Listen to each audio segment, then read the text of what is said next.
Video. Where do I turn on my video if I want to? Oh, I see it. Great. So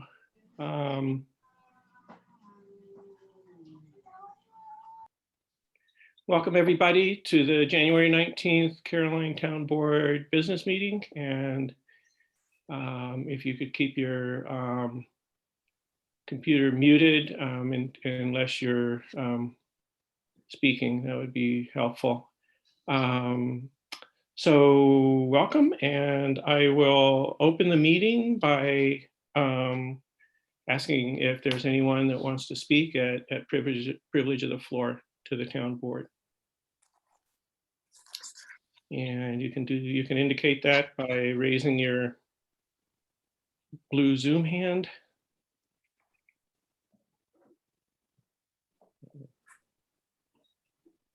I saw a hand pop up. There it is. Let's see.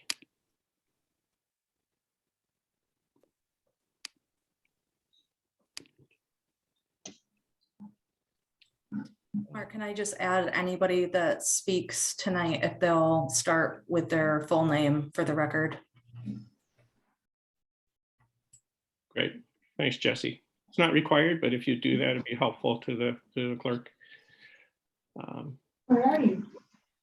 Great. So John Morse, I'm trying to, let's see, I think you're unmuted. Go ahead. Can you hear me? Yes. Yep. Okay. Yep. So tonight I'd like to comment on these Zoom meetings actually, and ask why we are not giving or hosting meetings in person at this point when the rest of the world is and has been doing so with no capacity limits since, I don't know, maybe last April. Who's making this decision? You know, weddings, churches, restaurants, schools, colleges, sporting events, concerts, trade shows, grocery stores, other towns at their town hall meetings are hosting in person, yet Caroline is not. You know, have we performed some independent research that you know, I'm not aware of? Is there some reason that we can't host in person and still offer Zoom capabilities for those that are uncomfortable or maybe at high risk? My opinion and the opinion of approximately 80 plus Caroline residents that met last night is that a big reason Caroline has continued to do this when not required is so that the board can rush through major zoning legislation that they know many residents adamantly oppose, a law that will remove freedoms Caroline residents have had for 211 years and will affect residents and landowners for the rest of forever. It's appalling that our board would even consider having discussions about something of this magnitude at a time when you won't open the doors and discuss it in person. What makes this worse is that the town board is completely aware that there's a large percentage of residents that don't have high-speed internet or proper equipment or expertise to join via Zoom. And I know the board knows this because you've done the survey to document how many don't have high-speed internet so that you can go after a grant and money to get it. So what I want to say is that the residents are tired of this runaround and these games, and we want all future meetings to be in person with active back and forth debate and where questions and comments can be answered on the spot by members of the board. Furthermore, all activities relating to zoning should be halted immediately until unrestricted in-person meetings can resume and members of this community can be fully informed about why zoning discussions are even happening, and then be given a suitable time frame to investigate, debate, and even bring forth legal counsel if needed. A moratorium on zoning work needs to happen right now, and in order to be fair to the residents you know, that you work for. Caroline, New York, established 1811, no zoning needed. Thank you. Thank you, John. I will just note that we have installed equipment at the Old Town Hall to allow hybrid in-person and remote meetings. We have held meetings that way. We have followed the guidance from the state. Governor Hochul So we could, so you're saying that we can Done. join? Point of order, point of order. This is not a back and forth, excuse me. You've finished your statement and Okay. I elected to provide you the answer as best I could. Okay, I may follow up later if you need more information, but this is not a time for back and forth, so thank you. So I just want to point out that we have followed the guidance from New York State. Governor Hochul extended the executive order allowing public bodies to meet by remote teleconference, video conference, with attention to enhancing the safety of the public during this pandemic. I learned today from the town clerk that that has now been extended until the termination of the COVID-19 pandemic. So I'll also point out that we've been very rigorous in making information available to the public. Meetings are now recorded and posted. The minutes are posted timely. They can be obtained from the clerk. And the town board meetings are working meetings of the town board. We certainly invite public input, but the meeting itself is a working meeting of the town board, and open meeting law provides for the public to be able to observe those meetings. So I'm sorry that you feel slighted by the way we have managed our meetings. We're doing this with attention to the safety of our public. I certainly look forward to in-person meetings as soon as those are advisable. So, and if any other board member has anything to add to that, that would be fine, but that's that. So, but thank you for your comments. Is there anyone else that has a comment for the board tonight?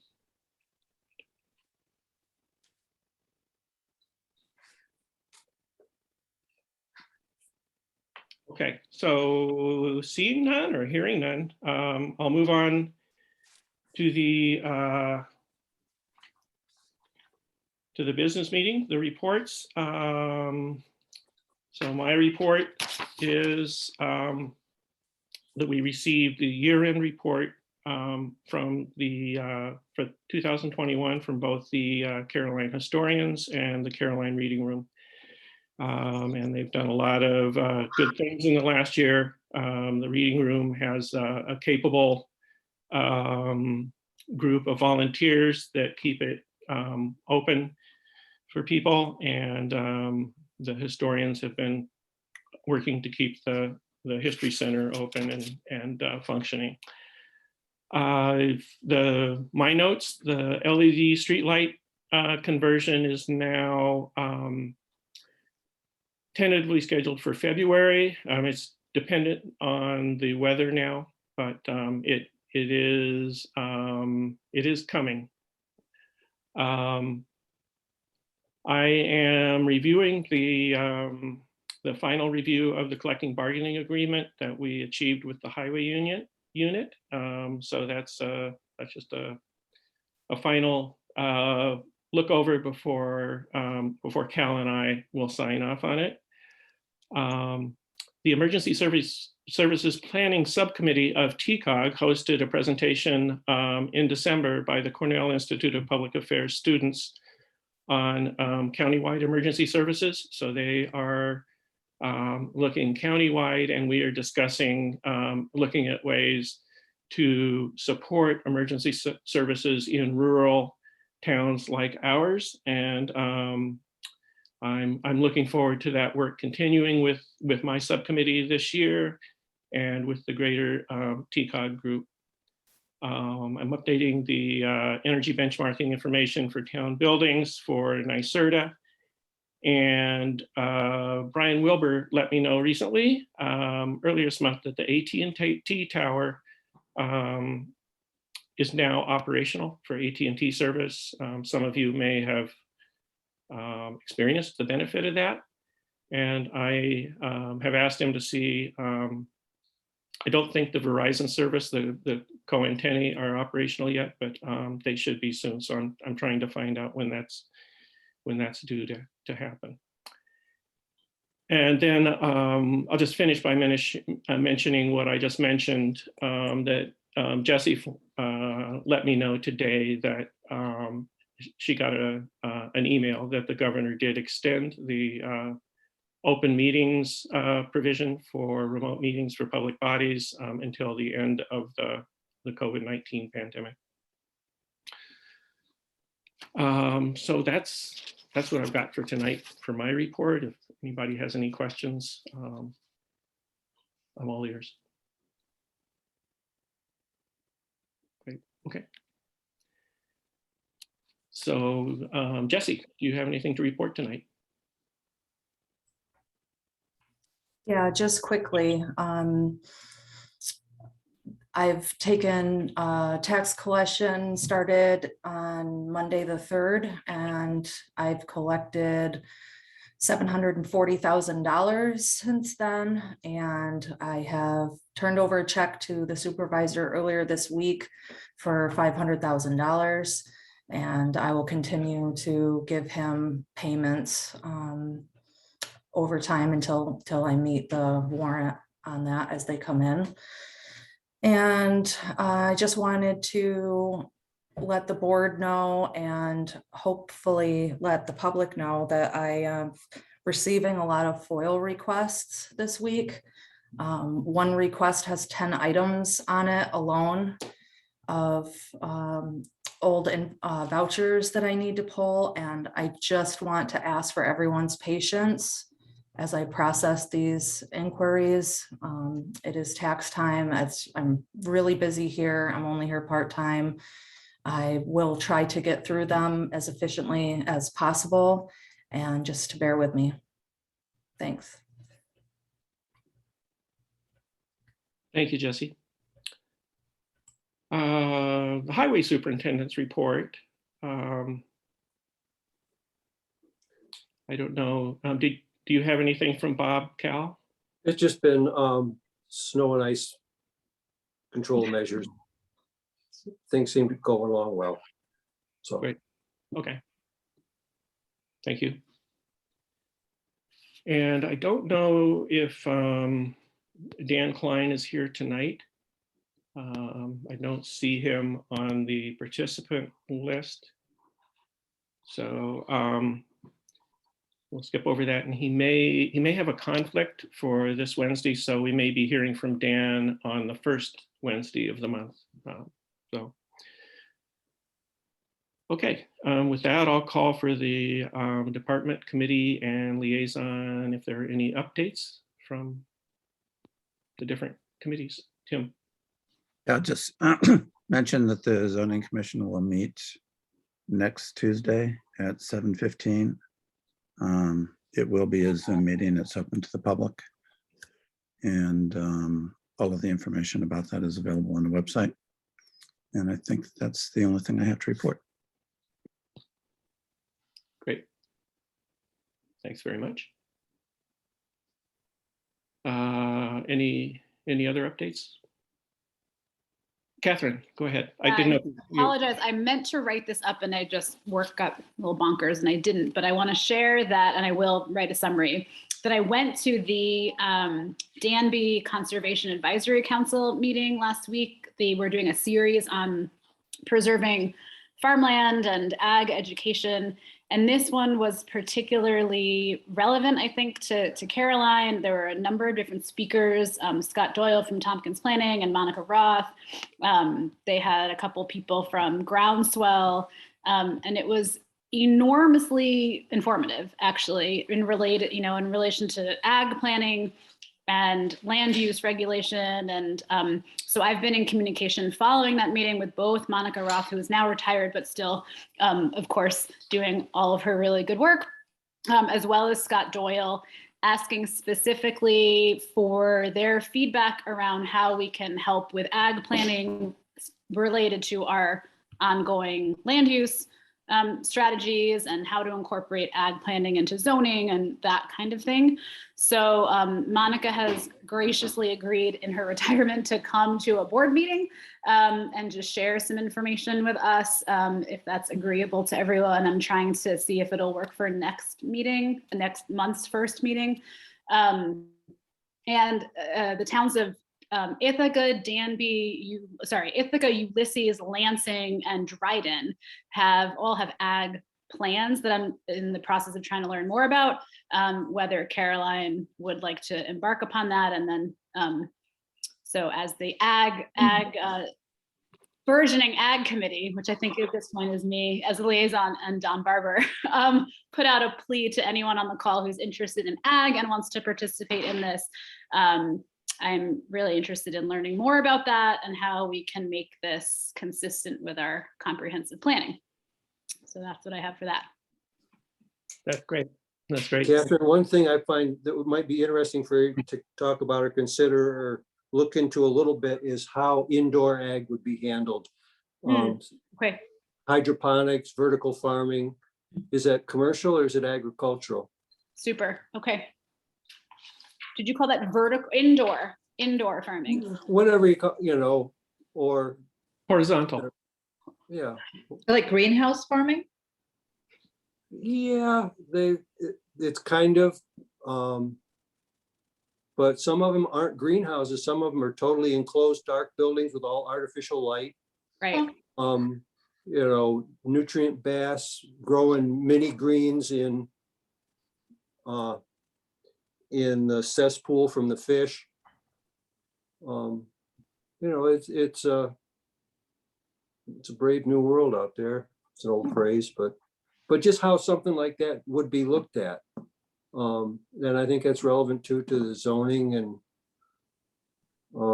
Yeah. if somebody comes in and wants to build a 2-acre, 2-acre vertical farm, how's that looked at? Right. Cal, I think we discussed that. I think the zoning commission discussed that, if I'm not mistaken, with the planner, and I believe she said that it's ag, but actually we can ask about that on Tuesday. Okay. And I'll ask her to research it in the meantime. Yeah, because some of the Dryden, Lansing, Ithaca, Ulysses. because some of them are just no more than a big, huge warehouse. And yet it's agricultural. I mean, it's producing food. I mean, however you define ag. Right. And Yeah. probably depending on the gross, I mean, this is a bigger discussion, but one of the strategies is what are the definitions of ag versus productive farming versus, New York State, by New York State definition, most ag parcels in our town don't even qualify for anything. Yeah. So, yeah, indoor farming, got it. Thanks, Cal. Just Catherine, plant a little seed that, just to. a seed. A seed, an indoor cultivated seed. Yes. Catherine, I'll mention a couple rays of hope for your ag committee. Yeah. So I spoke to someone, just happenstance, who called, and after talking to her, I urged her to apply for that committee. And then moments ago, Jesse said that somebody else had inquired about that committee. So it seems to be gaining steam very quickly. Awesome, thanks. Great, thank you. Look forward to that. Mark, Yes, Kate. and Cal, real quick, I've got a lead on, I guess, 3 or 4 grants for the building, for the maintenance for the building. So we'll see Great. if it goes through. I'm still trying to figure out, what they mean by certain words and whether, I just got the information today from New York State Parks. So, Thank you. sure. That's great, Kate. Thank you. That's awesome. Anything else? Okay, move on to our discussion and action topics. So the first up tonight is discussion of the site evaluation report we received. So I will I'll open it up for board discussion to get your thoughts and reactions.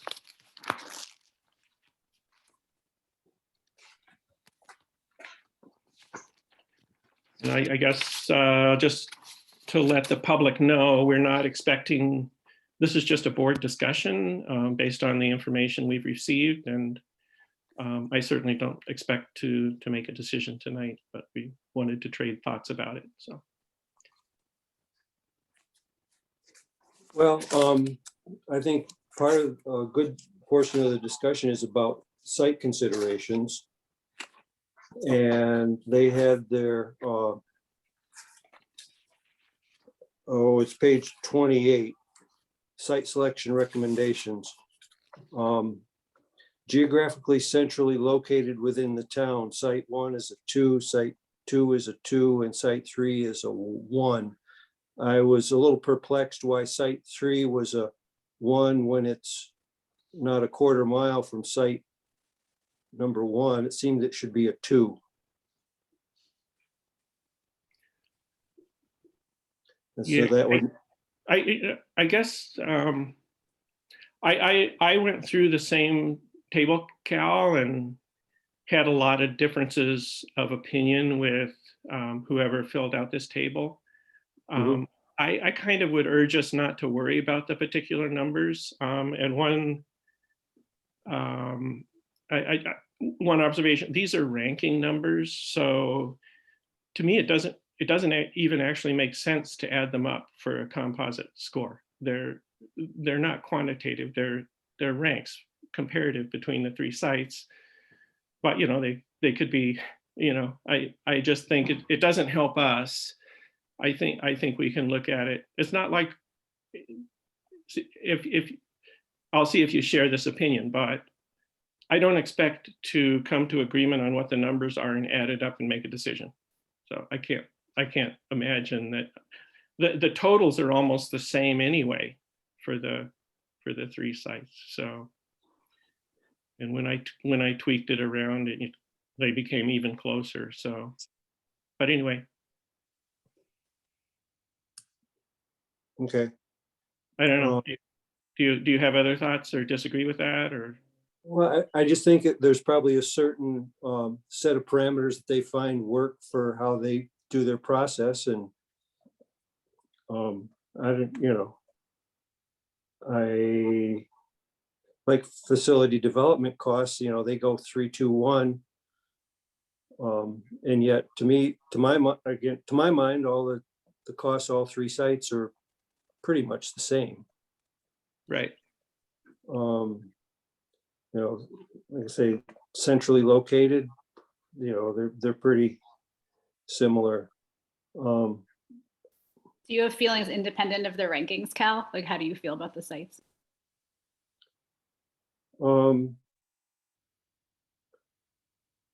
I feel like with the sites, I agree with their site selection recommendations and just things that criteria that they've got.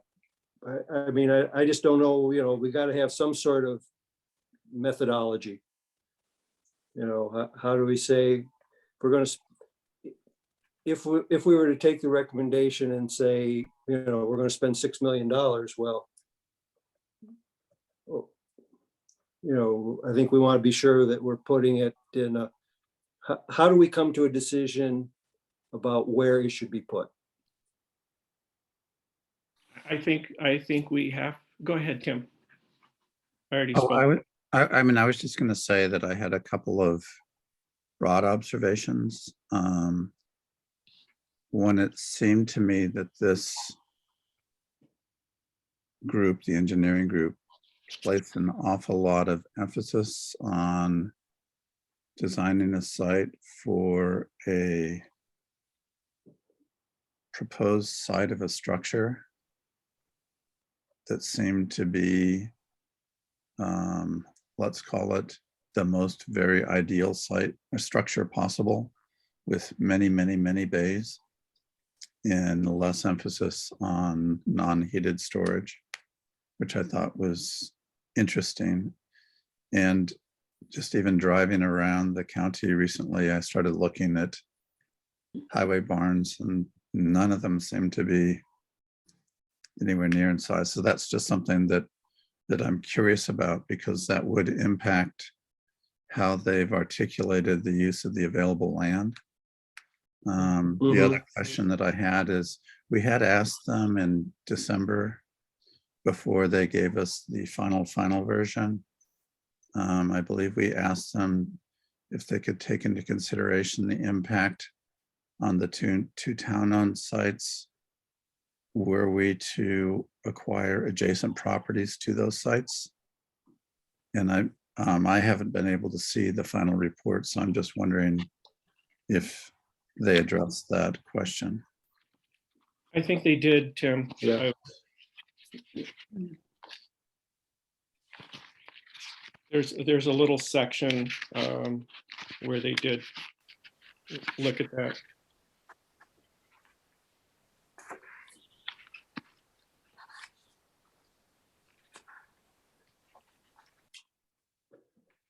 I think they saw it as a, access, because you needed more square footage of land, and the topography at that location became an issue. Yeah, I'd like to look, sorry, I just wasn't able to, since we just Yeah. got the thing, I wasn't able to see it, but I'd like us to think about that a little bit more. I mean, the pluses of that is that we wouldn't then need to develop undisturbed land, which I Mhm. think is more fitting with our comprehensive plan. Well, I think that, If that were a possibility, in a way, it'd be preferable. I mean, and it's really helpful to see all of the work that they did do. And I also think that it would be helpful for us. I mean, I'm still kind of confused why minimal soil sampling wouldn't have been part of this selection process, because I'm just curious about how we could finally decide on the site selection without having that information as to what we could build on. You hear what I'm saying? So I was just curious about that, Catherine? or baffled by it.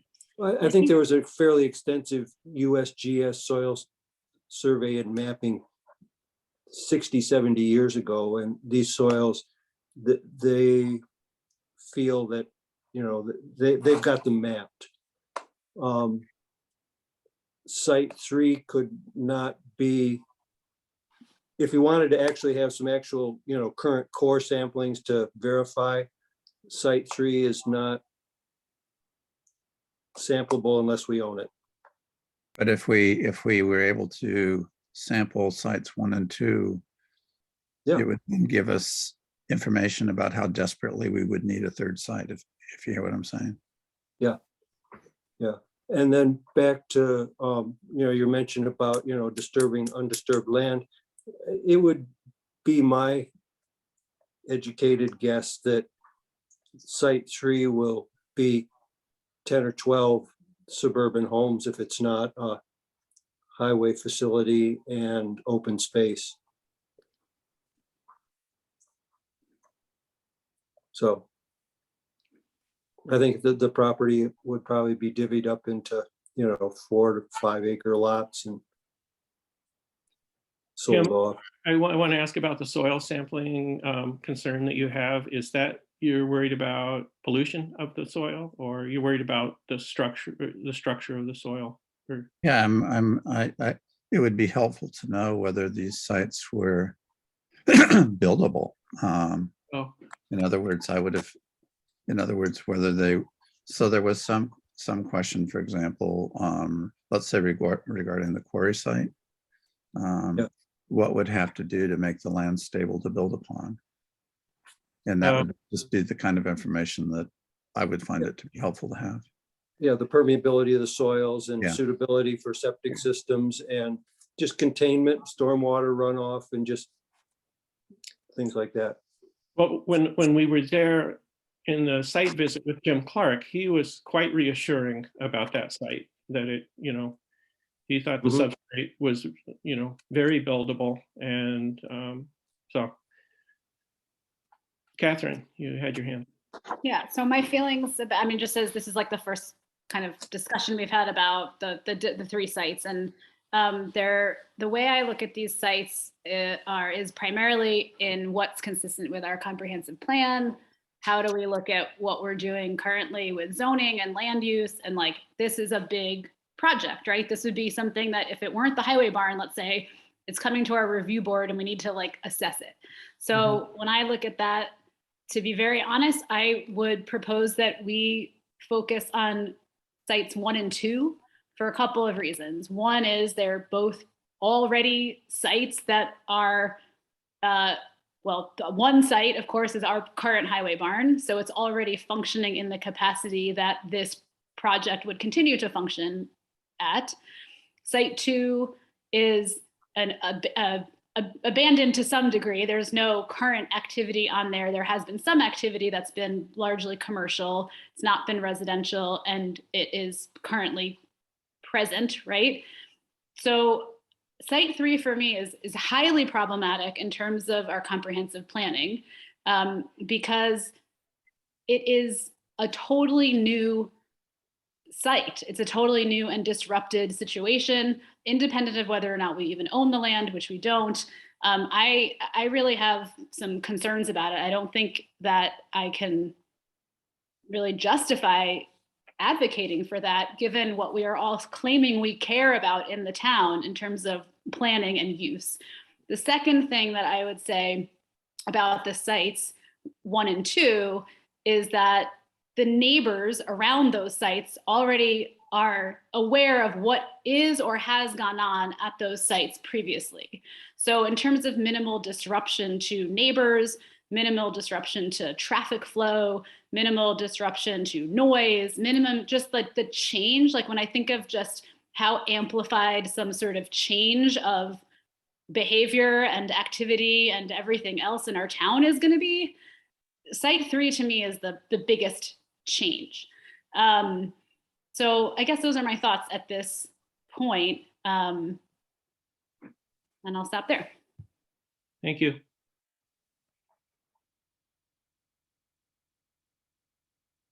I share that sort of perspective. I would actually urge that we strongly consider the current site. I know there's the topography thing that's been brought up, but I just feel like where there's a will, there's a way. Then also bringing in Tim's point about, I think it would be good for us to, to work towards having to be creative and flexible and think more about, what the realistic probable structure will be. If we start with something with a great big footprint, then, that's, not really what we're gonna adopt, then, we're gonna choose a site that's not appropriate. And so I think if we can, to me, and my own feeling is to think creatively about how we can reuse the current site.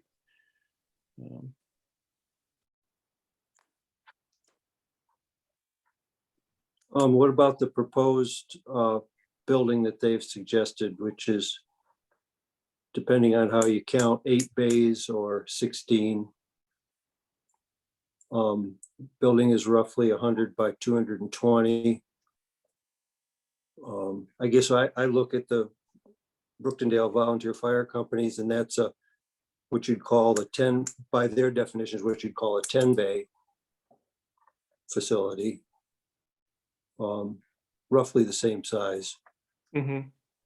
I don't know if it's a fair analogy or not, but I've seen quite a few farm shops that are about this size, and they're a nice place to work. They're efficient.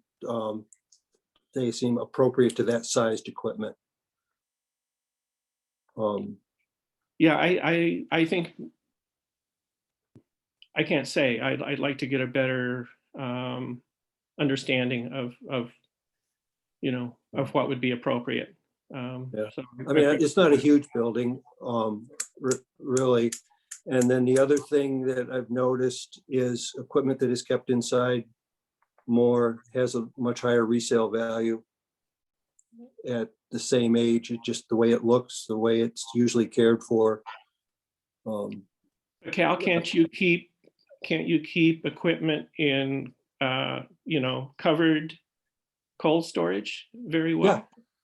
And I guess I didn't gather that they were talking heated storage for the whole place. That there could be an interior curtain or wall that would, separate cold from storage from warm, Mhm. or just tempered. From what I understood, Cal, they were proposing a heated floor for the entire structure. Yeah. And it would be silly, if you're gonna do a heated floor, it would be silly not to do a heated floor for the entire structure. Yeah, but you could put a control valve like halfway down to, so one place you might try to keep at 50 and the other spot you might keep at 35. Yeah. I think, I don't know, or maybe the thermal mass precludes things like that and it just. I guess one of the things that just surprised me about the report is that and I don't understand how these companies do this, but I would have thought that one of the things that would have happened is some comparative presentation of different possibilities for footprints based upon other highway departments. You know what I mean?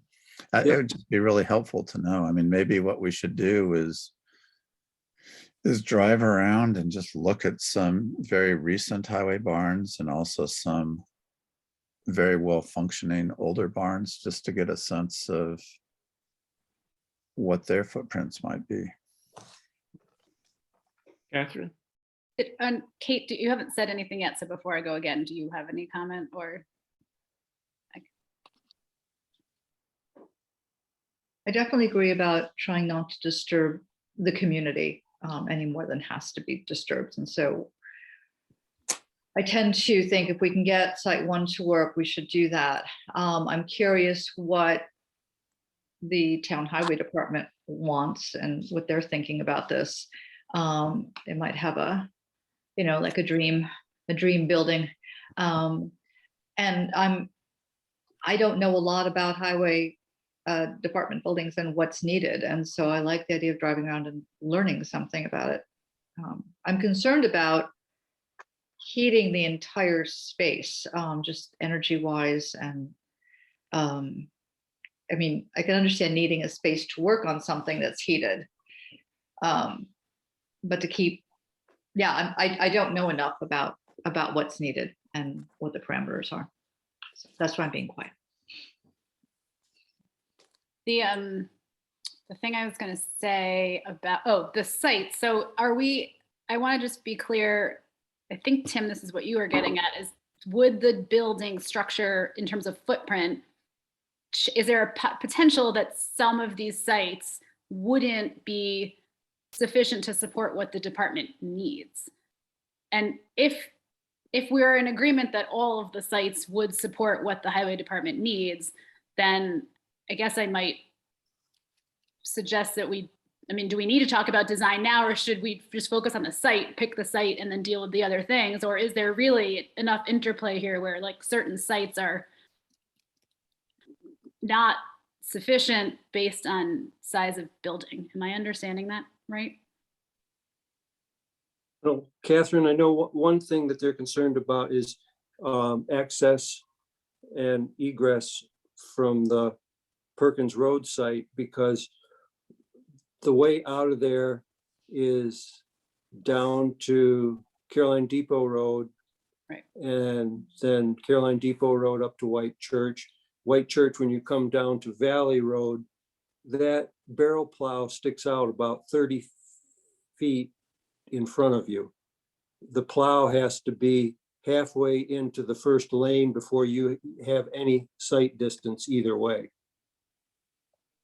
Right. Actually, this Well- Kate gets to something that Bobby did mention in terms of like, what's their dream? I mean, I know that was expressed as a concern. Yeah. I don't know that it's something that can't be mitigated with Mhm.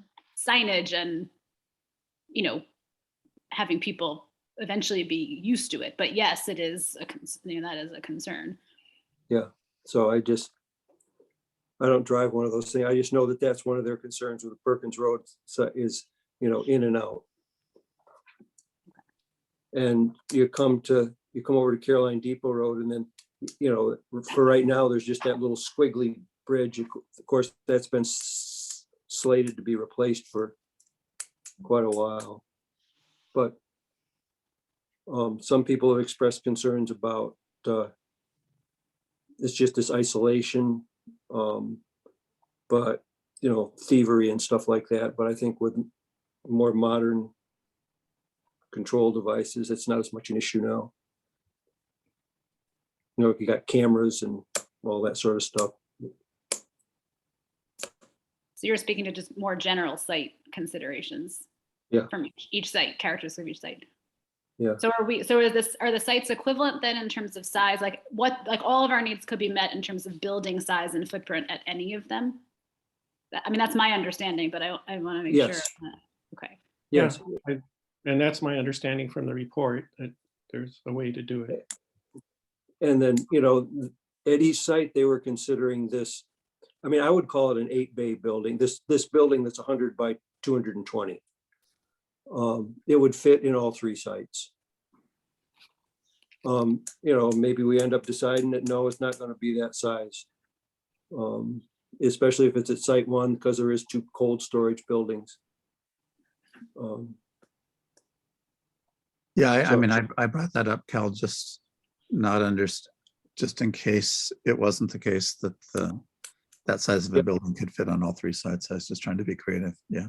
No, And everybody, I mean, from my perspective, I would encourage us to work. I mean, I know that this committee delivered a report, especially in terms of size of building, et cetera, that best represents the ideal wishes of the highway department. And I would want to do everything that we can to try to meet those ideals, with the understanding that the town board also has some economic responsibilities. And it might end up in discussions if we can find a way of saving $1 million or $2 and still Yeah. meeting most of those ideals. We'd probably want to do that. Sure. Conversely, what if one of the different sites makes a huge difference in funding? So- You mean in potential funding, Cal? Potential funding, yes. Suppose the new FEMA outlooks say that no, that the existing site is within a floodplain. And then that wipes out $1 million of state grants for, I mean, I'm just talking off the top of my head. No, obviously, all of those sorts of things we have to Yeah. take into consideration. Yeah. Sure. We have this information now, right? Like it's not like a theoretical Well, question anymore in terms of flood plain. I think there's a little question because FEMA is doing some reassessment and there's some of the maps in there show the current assessment of floodplain and the proposed. Right now it's within a floodplain, but and that's all we have to go with, but the proposed FEMA floodplain, it would be outside of it. No, I mean, so yeah, that's right. So, and I believe the expectation is that these newer maps are going to be adopted. The older ones are from like 1986 and they're very clunky if you look them up. It looks like, you can just tell that they are not very, they're really gross approximations. So I think these, and in either case, you can see that the place where the creek is on a corner of the property. So, you know, even the current buildings are not in the floodplain, so. Certainly something to be aware of, but. Yeah. uh, Now, if we go back a month, we felt it was inappropriate for them to comment on, in their ranking system, on the comprehensive plan.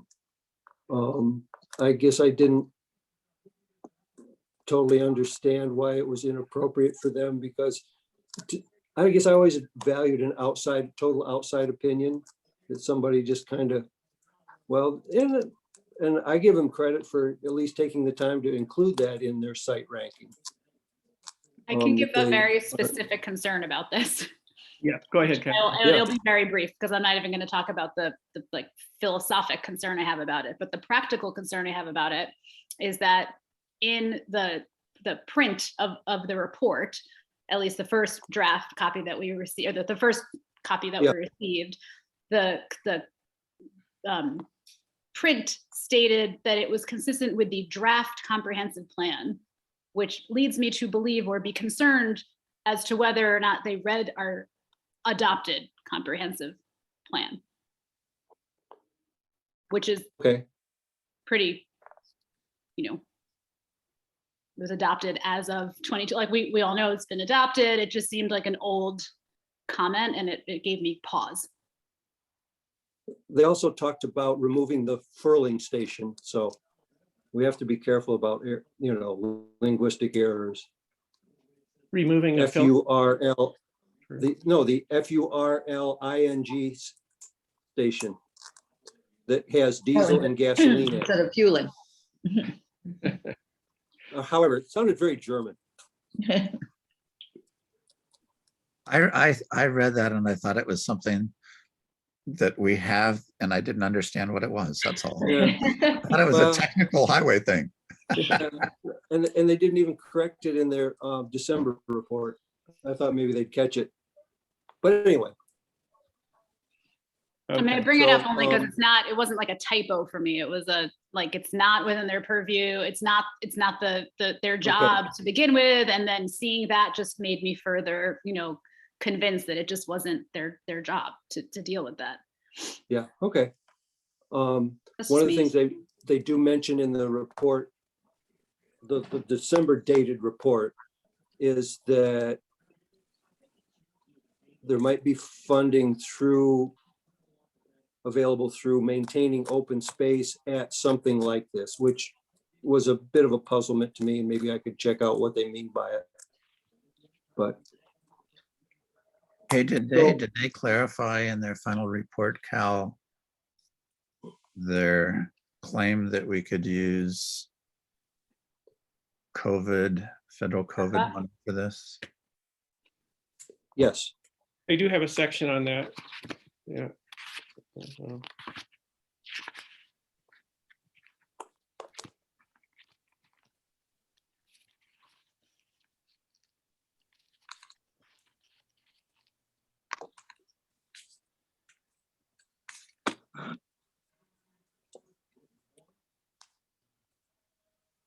It looks to me like, for like the ARPA funds, I just found that kind of a stretch. yeah, I don't see anything in the language that's different than what I've seen before. So they Okay, just put that in. that's what I was asking. So, yeah. yeah, Yeah. so, but the Snyder, one of the principals at L'Auberge, had an article in the Association of Towns monthly magazine a month ago that, stating that ARPA funds would be usable for things like, you just had to run through the hoops and get the permissions. So, yeah, well, we'll have to follow up on that soon, but that would be, Well, that- applicable to, yeah. Kate, did you? Was it, you saw that in the December issue, no, the November issue. November? Ben Schneider is the guy's name. He's one of the managers. So what are our next steps? I think just going from what I've heard from you all and what I feel is that I would like our next steps to be an on-site visit to the sites, to actually look at them on the ground. And also at least a visit to a few highway barns that might serve as examples and give us a sense, a better sense of the project from our perspective as non-highway department people. So that's what I would like to do. And I mean, I would recommend that for that, we would ask Bobby to suggest a couple, 3 ideals and a couple that he thinks maybe even are new, but that don't work. You know, just so we could have a clear understanding of what the options are. Mark, Yeah, this is Bruce. Could I just say something about one of the roads for you? sure. Go ahead, Bruce. Just being somebody that has lived in Brookendale my whole life. If you come down White Church Road, it is very blind. Even in a normal sized vehicle, you have to pretty much come out into the intersection. And if you to get across there or to go right or left, you have to go pretty good because anybody coming from down towards the Brookendale store is going pretty fast. And in all the years that I have lived in this town, almost every major accident has ever been on 330 has been at that intersection coming down from it. So I can imagine, and the way the bank is situated on the upper side and the way the property and the garages and stuff are down below there, I don't see where you could clean that intersection up if it was going to be traveled much by the bigger trucks or the town. Just thought I'd let you know. Okay. Sorry. Thank- Yep, Yep. no, that's me. Thank you, Thanks. Bruce. And for Catherine's information, Route 330 Valley Road used to be a state road up through 1965 or 1968. And then it was given over to the county and it was no longer State Route 330. Thank you. That is before my time. True story. But Bruce and I remember those days. That's wonderful. All right, so that's So all. what about like asking L'Auberge for a reference of, okay, where's it, you know, L'Auberge, or L'Auberge, that's a restaurant in Ithaca. Was or is or used to be? I don't Cal, know. I would prefer to do this independently of LaBerge. Okay, I think we can get, recommendations from Bob. We can talk to other towns.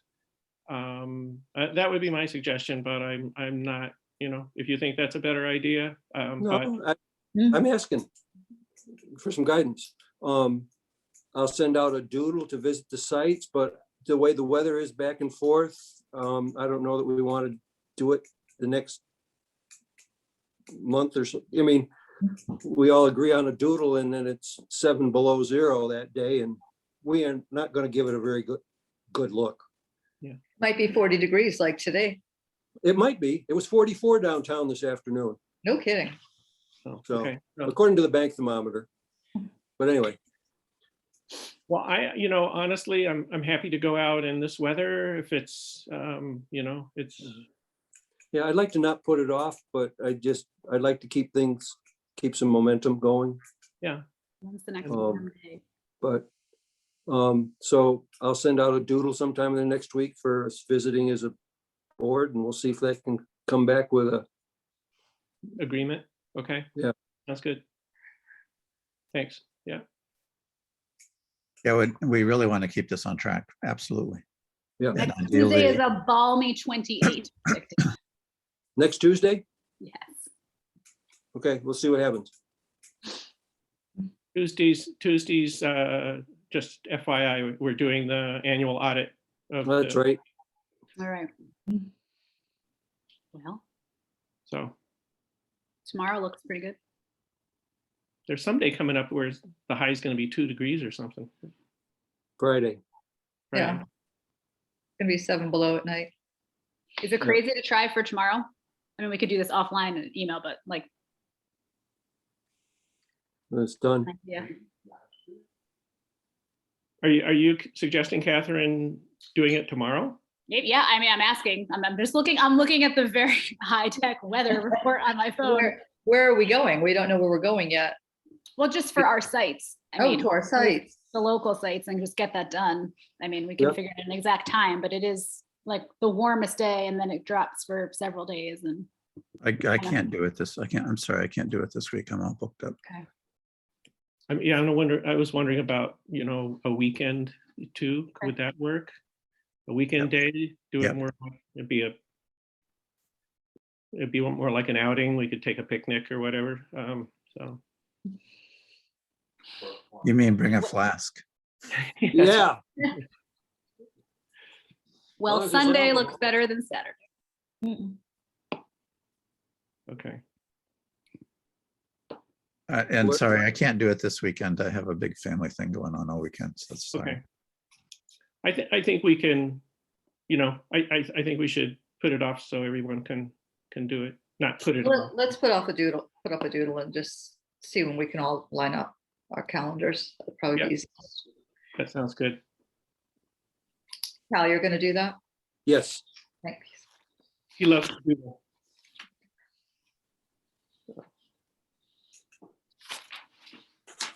Okay, does anyone have anything more to share about thoughts about the site evaluation for the highway barn before we move on?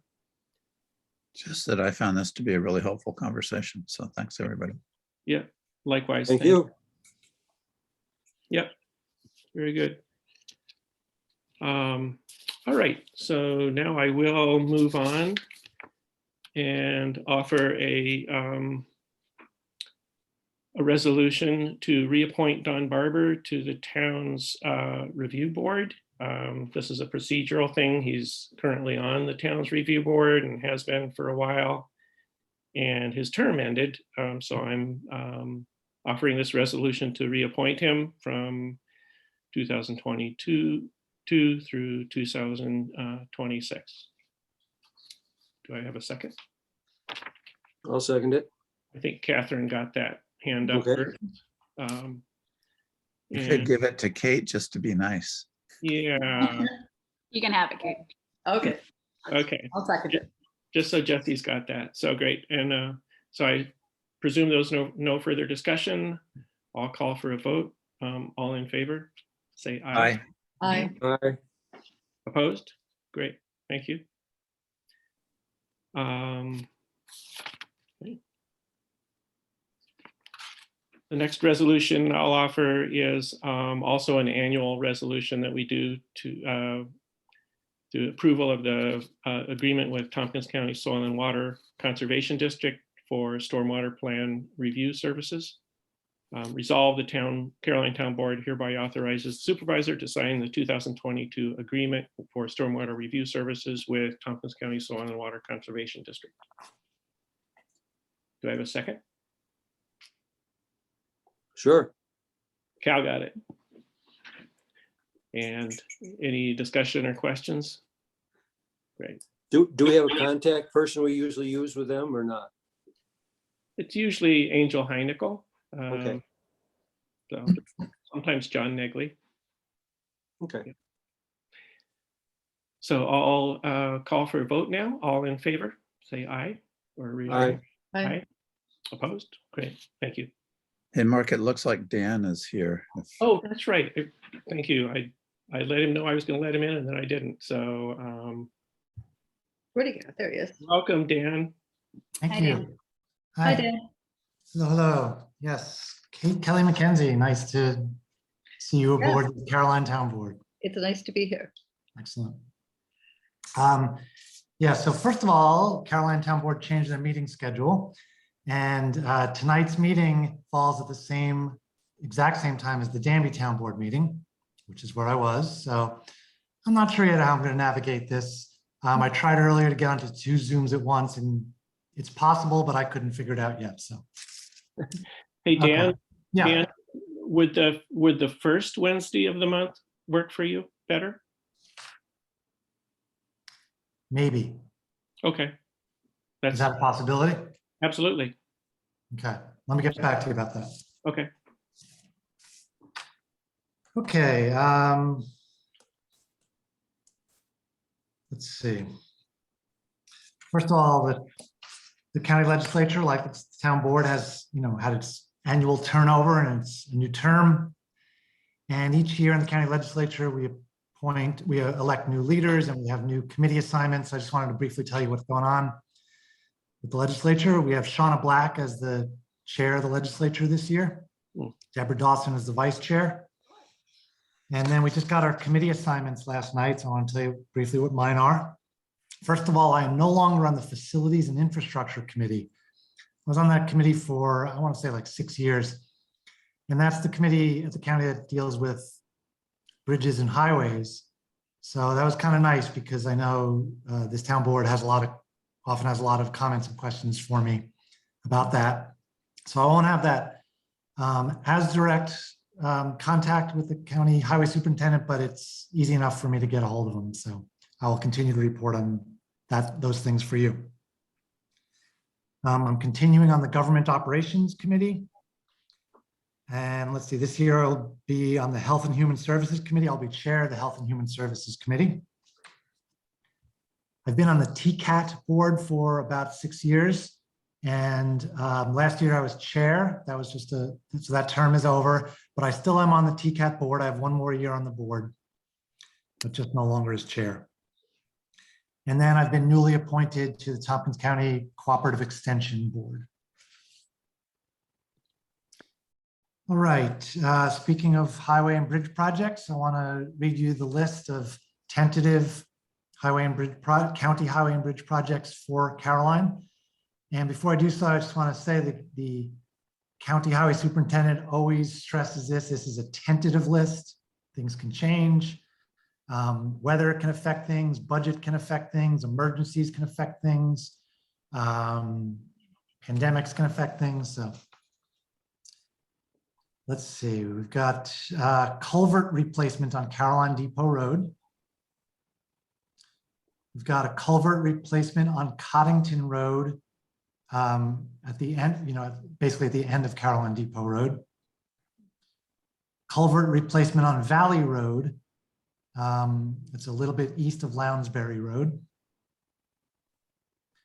There will be chip sealing on Coddington Road from Caroline Depot to Ridgeway Road. There will be chip sealing on Lounsbury Road for the entire length. There will be paving on Caroline Depot Road for the entire length. And then back to Coddington Road. So I told you that part will be chip sealed, Caroline Depot to Ridgeway, but then outside of Caroline, it will also be paved from Caroline Depot Road to East King Road. So quite a few projects that are kind of mostly centered in that one area around Caroline Depot Road. So hopefully that'll result in minimal, traffic displacement. Go ahead, Kate. Yeah, what is chip sealing exactly? So anyone can correct me if I'm wrong. I think it's also called oil and stone. Okay, So yeah. all right. And so when they're paving, are they going to be widening it all? I know they won't say they're widening it, but will they be paving shoulders where they're not now paved? Or are they just paving what is there, or are they going to be paving the shoulders as well? What are they doing with the shoulders? I will get the answer to that question and get back to you.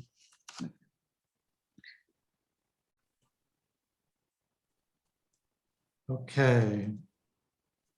Hang on one second, I'm just writing that down. I have a couple of questions for Highway Department too. Do I ask you that, or do I ask you that later, or what? Whatever you'd like. Okay. They did some ditching on Lounsbury Road down to the bridge, some deep ditching with really sharp rocks. There is no place for pedestrians at all.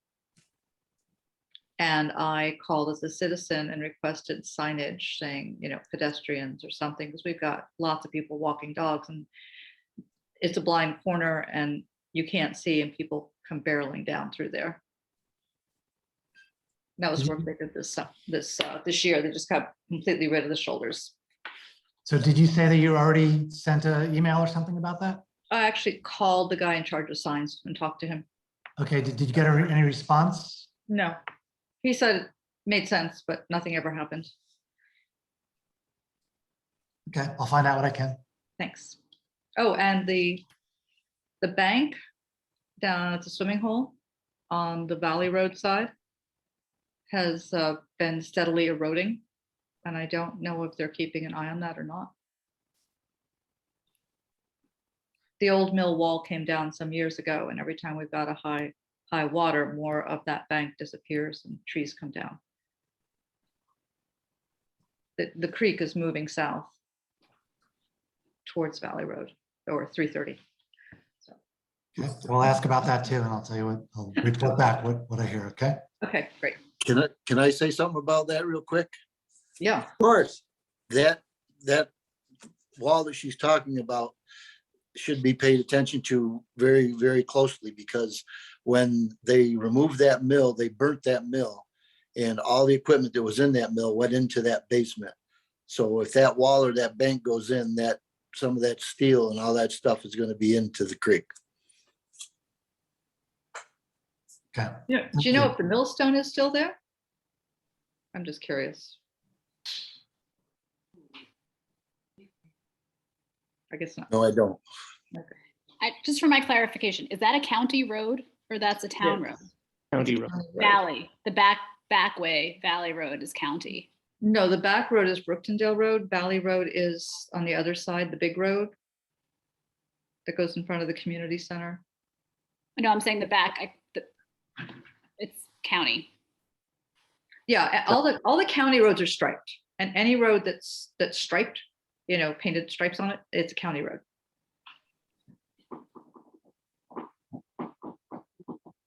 That's a little incorrect because Buffalo Road is striped. Okay, it's close though. Not straight. But the road that you live on is a town road. No, It's not. it's a county road. Yeah, that's right. It's a county road. It needs to stay a county road because of the potential for erosion. The town does not want to be able to have to maintain, Okay. if there's a serious flood, it takes out that road. So Kate, just for clarification, Mhm, both Brooktondale Road and Valley Road on both sides of the creek are county roads, right? County road. that's correct. Yeah. And Okay. I was, a long time ago, I was on the Transportation Council. So that's when I was paying attention to stuff like that. I will find out what I can. Thanks. You're welcome. I just wanted to briefly mention about our tax bills. I think we all got our tax bills this month or at the end of December. And I've been a little surprised at the degree to which it hasn't made much of an impression on people that a lot of people's tax bill went down this year. My tax bill went down this year. The county tax levy was held flat. And we had a lot more growth in the county. So if your assessment didn't go up, then your tax bill probably went down. I saved my tax bills. I looked at last year's and compared them. So I just wanted to mention it. I think it's just worth noting because it doesn't happen very often. And it went down significantly, not just like $1 or $2. All right, last thing is something that I did send an email to the town board members about, but I just want to mention it at this public meeting. And that has to do with the Independent Redistricting Commission. So first of all, I just want to be clear, I'm talking about local redistricting. I'm not talking about state assembly or state senate or congressional redistricting. Those are also going on right now, but they're totally separate processes that county, we don't have any say in. The one that we do have some say in is the county redistricting for the county legislature districts. We've appointed an independent redistricting commission again, and they're currently looking at the census maps and census data and going to come up with a plan for what to do going forward. In the meantime, anybody can give input at any time. And in addition to that, there'll be a special meeting just for our district and some of the surrounding districts. So they're doing, I think, four different meetings for the different geographical parts of the county. So the meeting for our district is on Tuesday, February 22nd at 5:30. It's going to be both on Zoom and YouTube. And if you want to participate, if you want to say anything, you have to register in advance.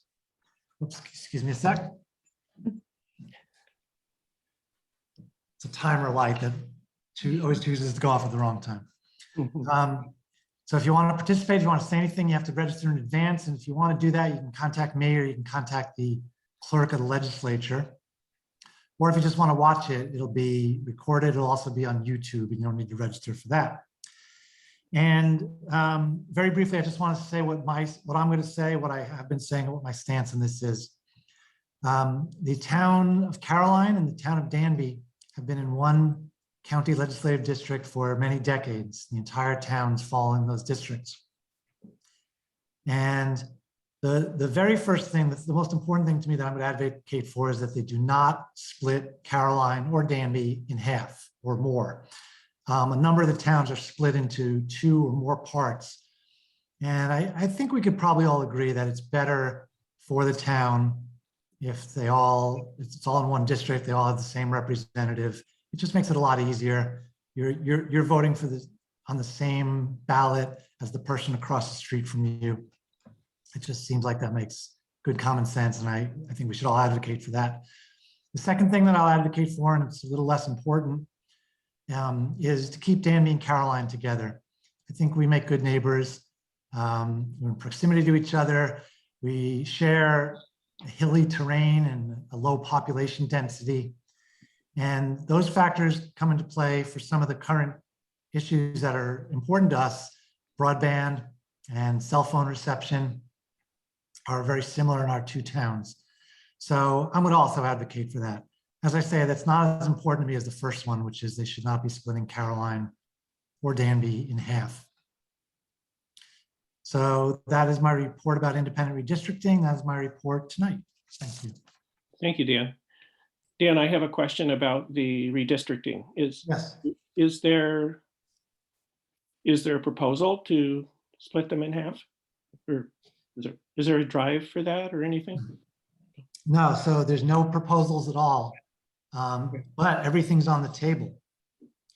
And they have to make it fit. It's a big jigsaw puzzle, right? They have to keep the population of each district the same or very close. And then there are a whole bunch of other criteria, some of which are things like try to keep towns together, try to, I can't remember what they all are, but none of them are, the only one that's a requirement is the population. So they could come up with a plan that does anything. You know, we don't, it's independent, so they get to decide what they think is best. Okay, that helps. Thank you. Yeah. And just as an example, so town of Groton, I think, is split into 2. Town of Lansing, I believe, is split into 3. Town of Dryden split into 2. Enfield split into 2. Town of Ithaca is split into 5. So, you know, it really changes the nature of the town. What about Newfield? Newfield's whole. Who is it with? Who's the current representative? Yes. I mean, Oh. I mean, what, are they just all by themselves or they're like Newfield and Enfield or, You have half of Enfield, okay, and the other half of Enfield is with Ulysses. huh, Yeah. I never knew that. I never knew they got split up like that. That was probably, yeah, the population thing drove that, no doubt. Yeah. Great. Any other questions for Dan? I just wanted to tell Dan that I have received tremendous feedback about the taxes, and everyone, almost everyone is noticing the drop and very appreciative. So Thank you. I'm very glad to hear that. Like I said, I've been surprised that I haven't heard more, so I'm glad you are hearing. yeah, there's been a lot here, so I wanted to be sure to let you know. That's great. Thank you. Yep, thanks, Dan. Caroline, we also held the tax levy flat, and for the same reason. So combined with the county thing, it was a big impact on Caroline property taxes. It's nice to have some good news for our residents, right? Great. Anything else for Dan? Great. Thank you, Dan. Great. Thank you. All right.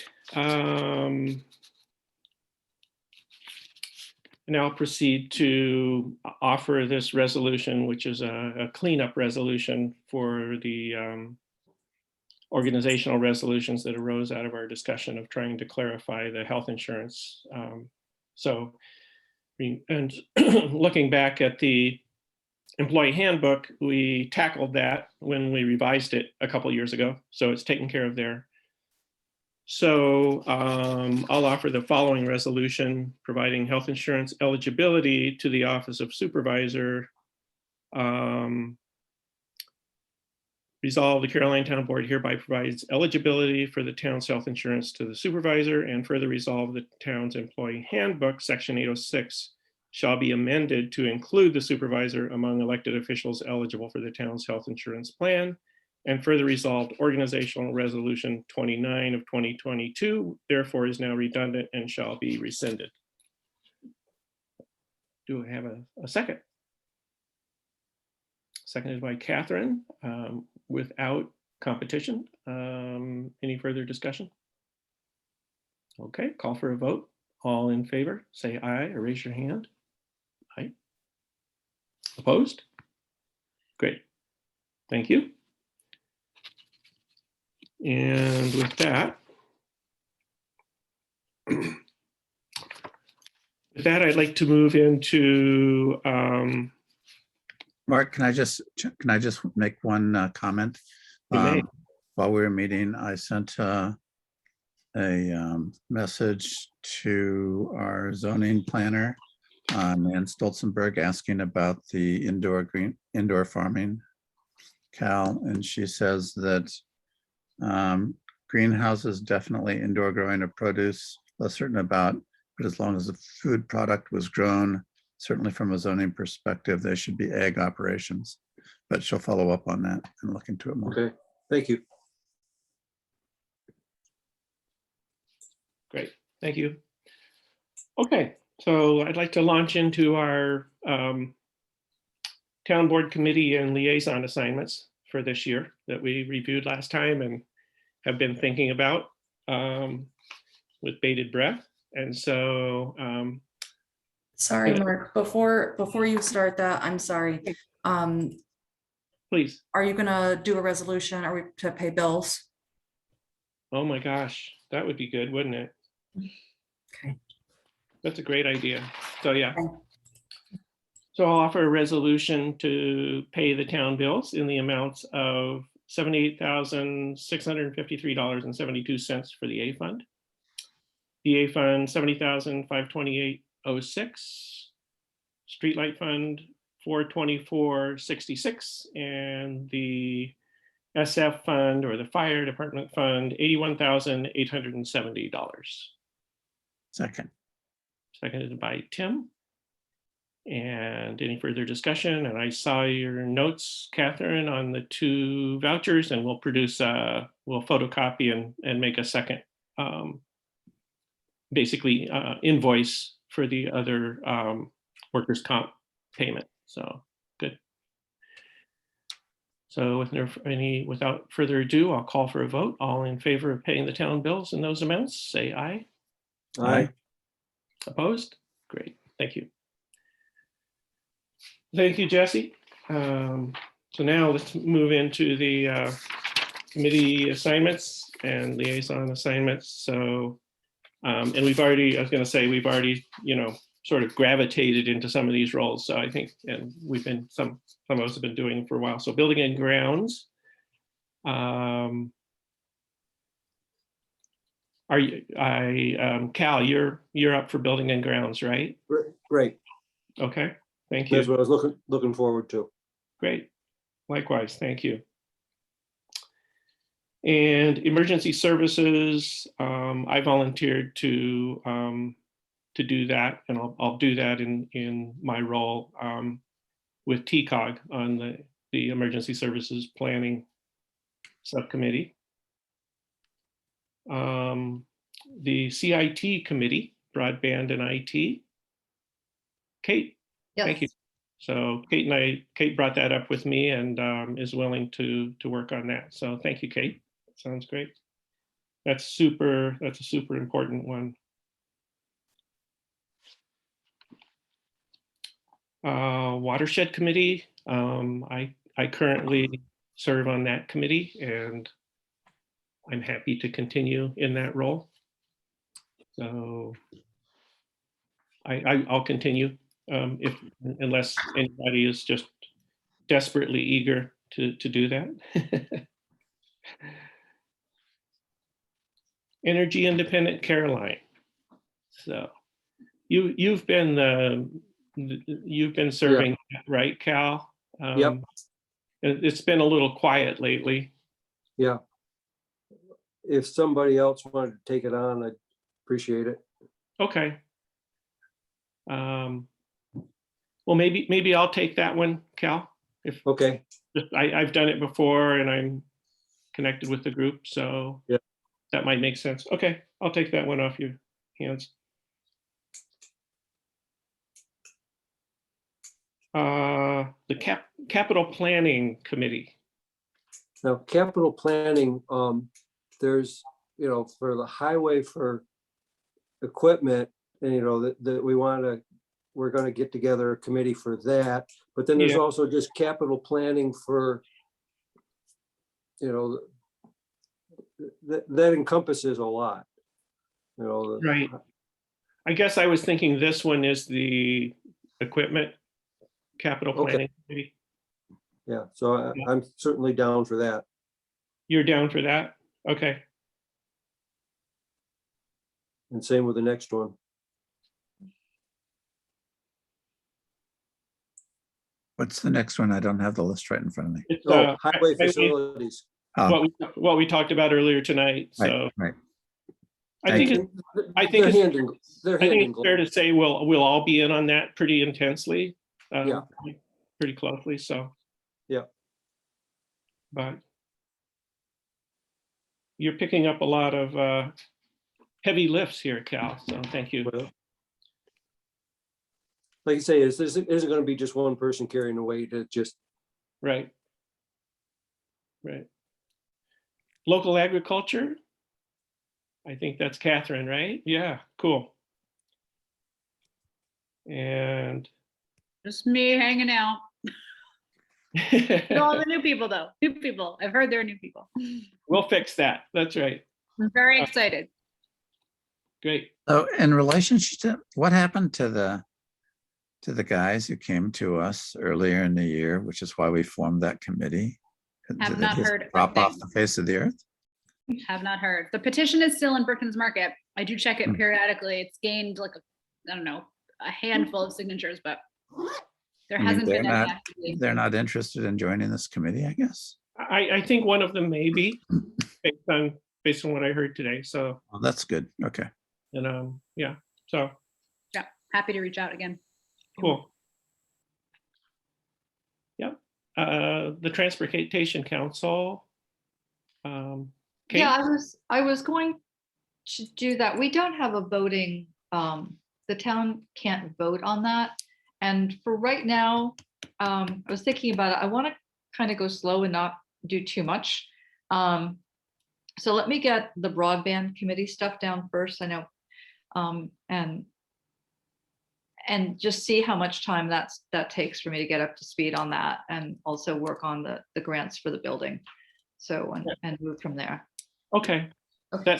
That sounds wise, Kate. Good. I think that's good.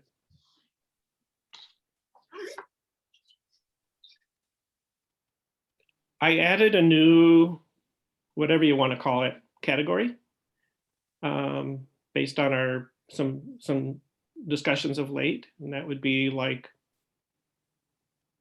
a public outreach person. And I'll take that. okay, great. Thanks, Catherine. And I could help with that. I'm You know, I'm on the Brooktondale Facebook group and the Caroline History Facebook group that certain things come up sometime. And there's also a listserv. They've been trying very hard not to become political, but you know, I just try to redirect some things towards the town website to get information. So anyway, if you can think of other ways for me to help, Catherine, I'd be glad to. Thanks. Yeah, I think, I mean, maybe it's another discussion about what all the tasks are for each of these committees, but I think the idea of this newer situation was primarily to help the process along with town, like current means of communicating with the public in terms of town announcements and website and all those different things. And I need to still learn about what the process is now and get you know, I'd love to know what the unmet needs are, if there are any, and then deal with that. So, I mean, maybe I can talk to Jesse, you know, separately, and Velvet, and, you know, that seems to be like the core group of, and Mark, obviously, of incoming information and outgoing information and who updates what when, and Yeah, that sounds good. He likes that. So. And our social media presence is pretty, unfortunately, quiet, I guess you'd call it. Yeah, we don't have a social media presence, right? So, I am Okay. not volunteering to do anything with social media. yeah, It's I'm just gonna say that publicly, it's recorded. I am not your girl for that. Hard That- no. it's very easy to be misunderstood on social media. Even making a statement, you know, or saying anything that might be construed as a statement by the town board. I haven't been saying anything. I've just been saying, here's Good. some information. Yeah, but you know, the highway department does have a Facebook account and occasionally posts announcements, and Okay. it would just be another arm for us to post announcements on. And this does bring up maybe yet another committee. I don't know. It's like committees of social media and awareness of social media. And, you know, there's stuff that we put out, but then there's a question of like, when or if there is activity related to the town that shows up on social media, like, do we have a process for how to, you know, stay aware of that? I don't know. You know, it's difficult because a lot of people, you know, don't get the Ithaca Journal anymore if they ever did. You know, and it's difficult to reach a lot of people.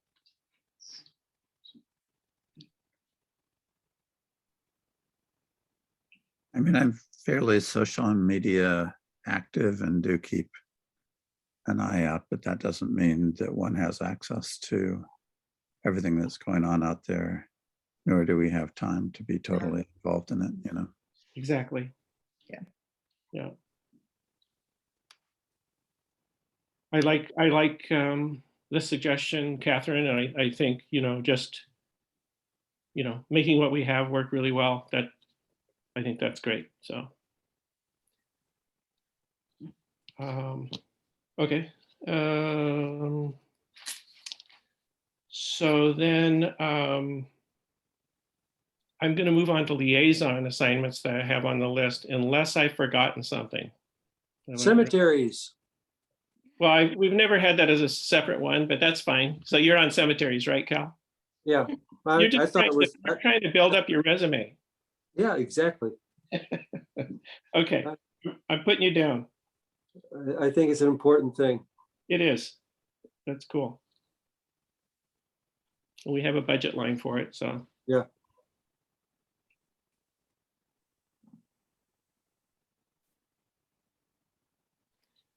All right.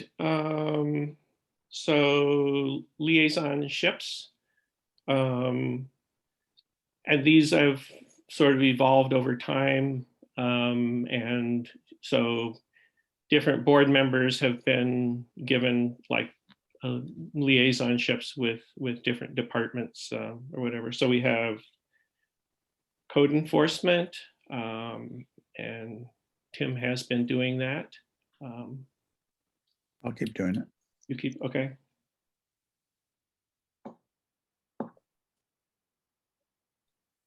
And then Highway Department, I'll be doing that.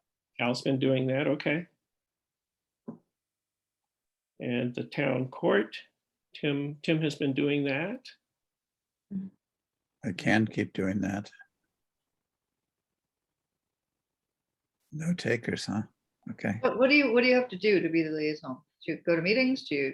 No, it's really just be a facilitator, I guess. A contact person, or is that the idea? It can involve, I mean, some meetings and various negotiations. And There was a request for a fresh liaison. there was. For a which liaison? Sorry, Such a French word. liaison. Which I'll be the liaison to for the court. If you don't want to do it, Tim. Fine with me. Okay. Put me down.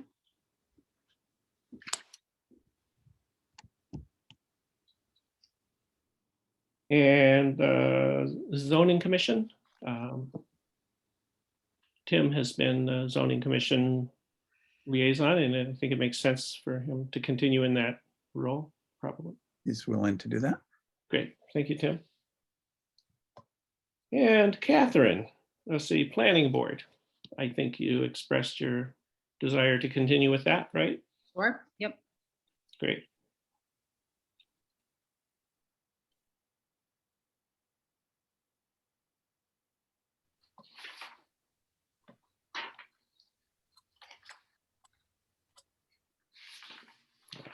Okay. And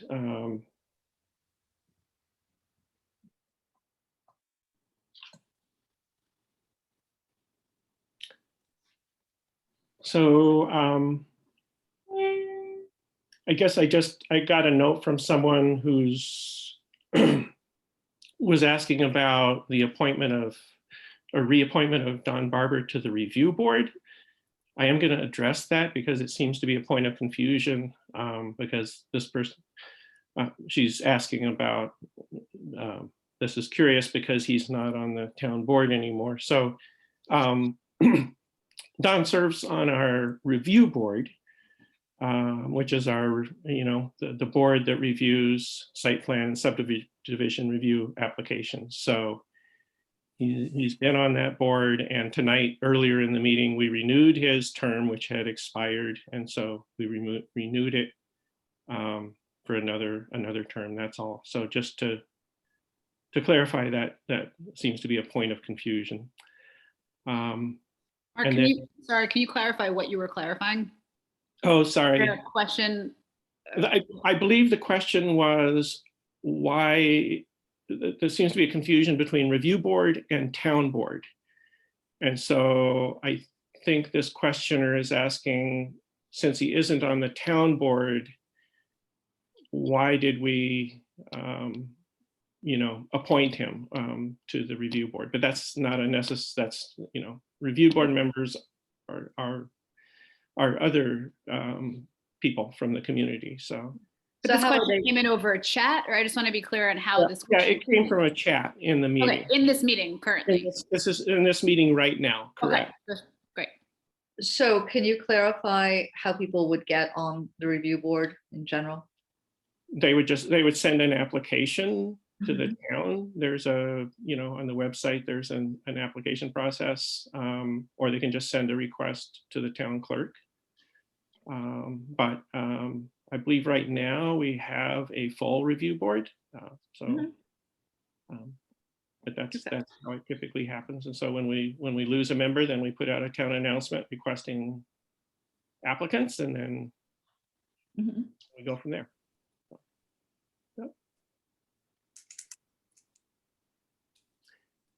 Great, and I as you will recall from the organizational resolutions, I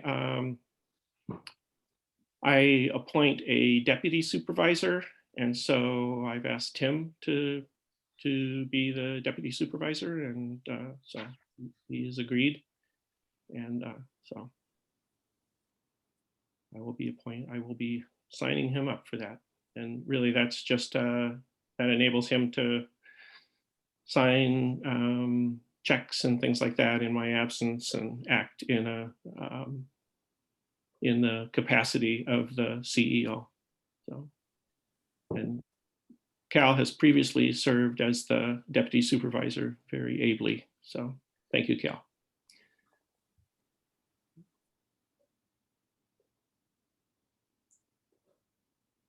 So with that, I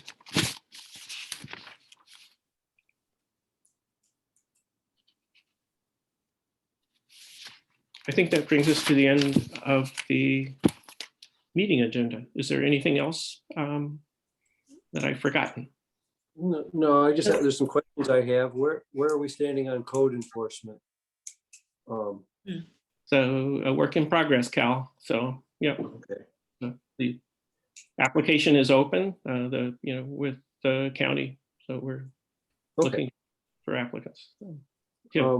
Mark, I'm sorry, I didn't do this earlier in the meeting. I don't know if it's appropriate now, but I'd like for us to go into executive session at the end of this to discuss a legal matter. Oh, right. Okay. That's fine. What about Mr. Morris's comments and privilege of the floor? There was a meeting last night. There was a lot of, I don't know, what. So I gave my response. So Yeah. Did you want to reply? No, I don't know what, I just didn't know if anybody else had any thoughts, ideas, or suggestions, or. I mean, I'd be happy just as the liaison to the zoning commission, just to say publicly that the zoning commission has been meeting since April, if not the end of March. It's been meeting every other week. The meetings are open to the public. There was a short period of time in the summer when COVID declined that it was able to meet in person. All of the meetings are recorded so that the public can view absolutely everything that has taken place at the meetings. The zoning commission, much like the town board, has chosen, which was a choice. It didn't have to, there was no structural obligation to do this, but they've chosen to have privilege of the floor at the beginning of their meetings.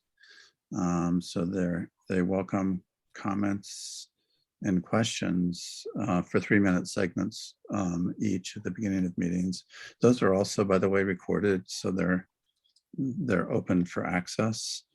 And all of the documents that they're considering are available on the town website, and they seek input from the public. That can be done either by writing the town clerk or writing the chair of the zoning commission. And I'm just trying to think of anything else that came up. I think the members. So you have like a correspondence folder that if people send in letters, it's kept on record. Yes, it is. And I can say for the public that the members of the zoning commission have been incredibly concerned about the impact of virtual meetings, the potential impact of virtual meetings. And as a group, they would really like to have public meetings, but also there are many members of the zoning commission, including myself as liaison, that have compromised health conditions, so that we're quite concerned about maintaining safe conditions and standards for themselves and for the public. But as soon as it's wise, it will try to go public, and as soon as mandated by the state. And if any of the members of the public, Mr. Morris, in fact, I hope to call you if you're still online so we can have a conversation, because I'm very interested and concerned about I'm very interested in your concerns, but also would just like to chat with you about your some personal preferences that you mentioned publicly at the last zoning commission meeting, because I'm not aware of all of the issues that circulated in a meeting that apparently you had, but I hope to call you up and just have a good conversation with you in the next few days. But I think everybody on the zoning commission is really interested and willing and talking to as many people as possible. And we welcome, I'm sure that they would welcome suggestions for how you feel that they can improve what they have done. So I hope that's helpful. Yeah, and maybe you mentioned this, Tim, but I will point out that, you know, they held the December informational meetings, first a webinar and then an in-person meeting at the Brookendale Fire Hall. So Yes. there was a lot of outreach, big signs, mailings to everyone in Caroline. So in a realistic way, the outreach for that has been quite extensive, and the zoning commission is very, and also they've many of you in the public might have seen the information boxes that the zoning commission put across the town, which are still in certain locations, so that if you have comments that you would like to make, the commission checks those boxes on a regular basis, or just email as well would be just as effective. But this commission is really interested in public opinion and public interaction and input. It's been a long learning process for them. There's a lot of legal territory that they had to review. I might just mention, we've rehearsed this, but state law requires that if a town is interested in investigating zoning, that the town board appoint a zoning commission, so that the zoning commission is independent of the town board. The town board made an announcement and sought applications for the zoning commission. And last spring, we interviewed candidates in the public meeting, and as part of the town board meeting for those positions. We appointed the zoning commission as a result of those interviews that were done publicly. And the role then of the zoning commission, and to aid them, we have hired a professional planner who's done this across the state, primarily with rural communities and rural agricultural communities, which we interviewed many planners, and we thought that was really the most helpful for our needs. And so she has worked with them to review possibilities, understand the complexities of zoning, better understand how, if zoning were to happen, how it could happen with the lightest imprint, for example, footprint, which I think would fit. I personally think it would fit the town's needs, although the zoning commission makes those considerations. So when it's done, it will then come up with a plan for a zoning law document that it will then forward to the town board, in at which the process, to a certain extent, begins again. The town board then, independent of the zoning commission, which will be abolished once it delivers the document, the town board will then consider that document, extensively review it, hold another public hearing. This is the zoning board. The zoning commission will also hold a public hearing, not just an informational hearing, which it will do, but there will be another public hearing prior to its delivery of the document. And then the town board will do that again. So this is it's a process. It's an ongoing process. It's a process about which we've learned a lot, and will continue to learn from the residents of the town. So I hope that's helpful to you, Mr. Morse. Thanks, Tim. And I'll just, a couple of things I wanted to mention. When we did advertise an interview for members of the zoning commission, we had 4 people who submitted a complete application and showed up for the interviews. We interviewed them, and all 4 of those people, expressed all kinds of thoughts about zoning. But at the end of the day, they all committed to the charge of the zoning commission of rolling up their sleeves and drafting something appropriate for Caroline. So all 4 of those members were put on the zoning commission. The other thing I want to mention that I might also add that they were joined by the planning board. and then they were joined by the planning board. That's a good point. And just to complete that thought, if you look at the Department of State document on a town adopting zoning for the first time, it actually recommends that a town's planning board is an appropriate body for that because of their understanding and connection with the comprehensive plan. I just want to mention I'm concerned that the recent events, the recent meetings of a recent meeting of the zoning commission in which they were given a draft zoning law from the planner. This was not their product, but something for discussion of the group. And then I think it's led to the impression, this is my concern, it may be totally untrue, but that a final decision is imminent, and that is not the case. So this is something that the zoning board, zoning commission is reviewing and will be working on. They're planning at least one more informational meeting. The informational meeting is not the public hearing. And so when they're finally happy with a product that they want to present to the public, they'll put that forward at a public meeting, and then at that meeting, take public comment and consider that public comment. And then from there, at some point, it would be forwarded when they're happy with it to the town board.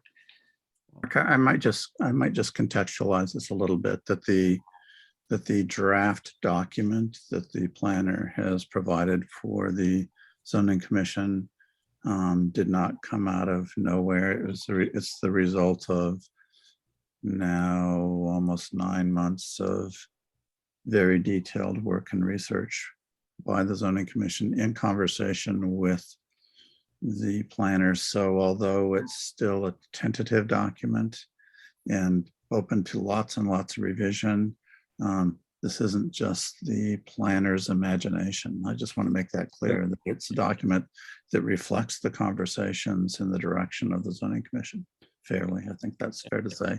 And it also reflects much information, much input that was delivered as a result of the last informational meeting that it has. And I'm quite confident that the zoning commission means for that to continue. You mentioned that the selection in part was based on similar experience with small rural townships. Is it appropriate to ask at some point for references of other townships, how they feel that things have played out for? Well, Cal, we conducted a very, very extensive search for a planner, and as a result of that, we had a committee, and the committee interviewed the planner, checked the planner's references. We ended up with 2 or 3 very, very well qualified planning groups, and we chose the planner that we thought best fit the needs and the tenor of the town. So, I mean, that happened 9 months ago. Yeah. Excuse me a minute. So Kate had her hand up. Let me let her. I just wanted to, that there have been a couple of concerns about why we aren't just putting it as a referendum and up for the vote. And I just wanted, I understand from the informational meeting that we just can't do that in New York State. There's no legal way to do that. The way the town is structured, this is the only way to do this. We can't just vote on it. Yeah. In fact, it's against the law to put it up for a referendum. Right. It's not even not structured. It's just not, you can't do it that way. Okay. Great. Well, thanks everybody for the clarifications. I think those are I hope those are helpful. I hope those are helpful. But is it appropriate to release at some point to the public that, well, here are other towns that had similar situations, if, just like we go look at other highway barns? So I don't really know the answer to that, Cal.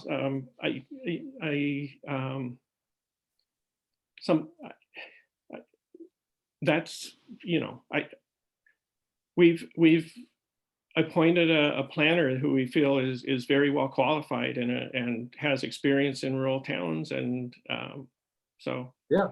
Tim, did you have a comment? Or Can I just add that the zoning commission has read multiple other towns' zoning laws, has consulted with the planner about other towns. Okay. And so this is very, very much part of their conversation and their topography. So they're not just working in isolation whatsoever, but it's really, I mean, this is a very complex thing. The planner that we have has written and worked on zoning laws and worked on comprehensive plans for, I don't know, something like 30 or 40 other rural New York towns, and is a particular specialist in towns with strong agricultural bases. So you really couldn't be in better hands in terms of guidance on this. Tim, somebody has asked through the chat about the time frame on the next informational meetings. I believe is what she's referring to. I know that those aren't set yet, but I think that that's something that my understanding is the zoning commission is going to discuss that on Tuesday. And I guess I'm hesitant to speak on their behalf. okay.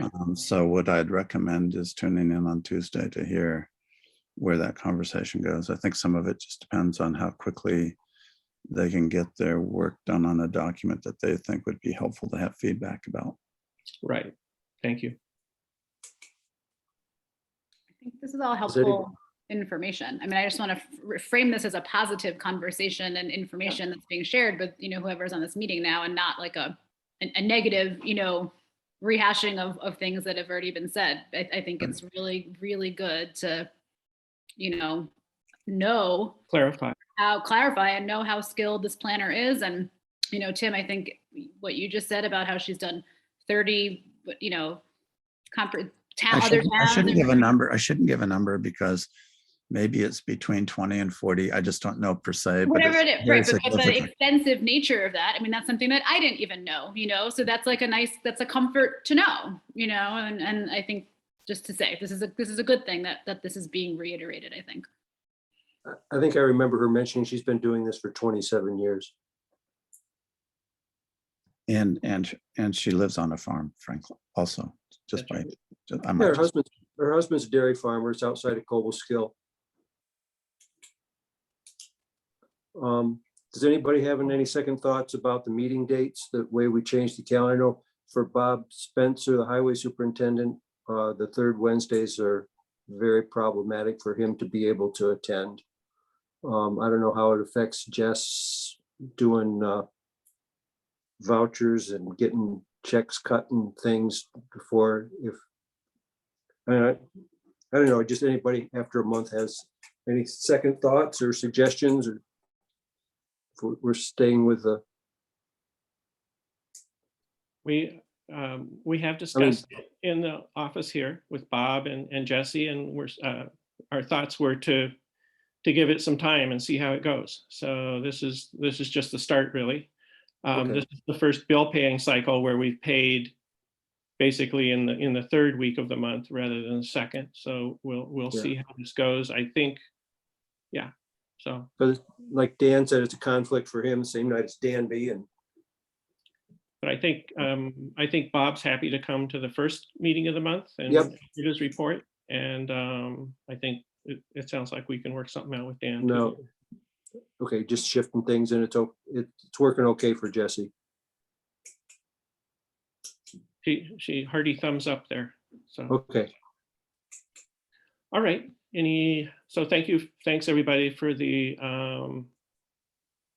discussion of the zoning process, and hopefully that clarifies some things. So, Catherine. I have just one unrelated new just question to clarify the website. What does that fall under? Would that be our communication committee? Is there a separate web liaison to the webmaster? I don't even know who the webmaster is. Like if there were things we needed to clean up on there. No, that's correct. um, Who does that? You can tell me if you object to this, but I was putting the website under what I'm now thinking. Somebody suggested that committee might be called like the communications committee that you would do. Does that sound okay? And it would include the website. Sure. Is that your question? Or Yeah, that's my question. yeah, I think that would be appropriate and good. And yeah, and like you said, let's Jesse and I discussed today, and maybe we can have a follow-up conversation. I think Sure. compare thoughts. I'd love to. So Awesome. great.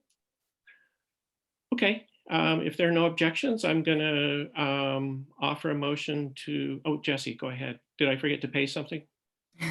No, I just want it for process. Can you approve the vouchers? Or not the Did we- vouchers, minutes. Oh, yeah. So, good point. So, did anyone have feedback on the minutes of the agenda meeting? For Jesse? They're amazing. Great. Thanks, Jesse. So, the minutes of the January agenda and organizational meeting are hereby approved. Thanks very much. Any other last minute items? So with that, I'll offer a resolution to enter executive session to discuss legal matters. Second. Seconded by Tim. All in favor? Aye. Aye. And